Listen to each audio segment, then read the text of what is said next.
I want to talk about female rhinoplasty. Female rhinoplasty is rhinoplasty that really is the traditional way we think of noses, because noses, for the most part, minus like Asian noses which are too small, usually noses are too large.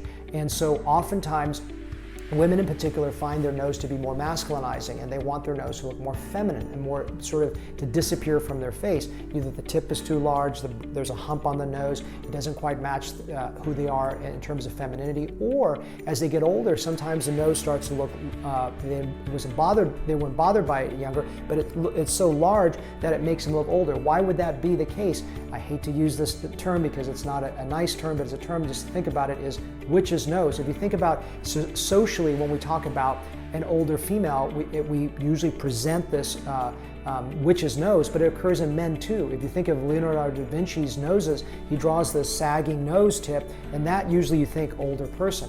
And in our society, we oftentimes prize younger females because the fertility is associated with sexuality and beauty, etc. So sometimes what I do is I'll do a facelift and I'll do a rhinoplasty in someone even 60 years old, because the nose, when it's sagging down, or even it's not sagging, it's just too large, if I just make it slightly smaller, the person looks more feminine, looks more attractive, and they look more youthful and more balanced. So that's sort of that category if you're in the 50s or 60s. But most rhinoplasty is performed for women in their younger age, more in their teenage, 20s, 30s. And the youngest age that I want to do it is at 16. I prefer above 16 if possible. I'm really looking at how mature you are psychosocially, how your physical growth is. If you're still very small, you haven't grown, you haven't reached puberty levels, then I would probably defer your rhinoplasty to a little bit older, maybe 18, 19 years old. So there's a lot of elements that I'm looking at when I'm making that decision.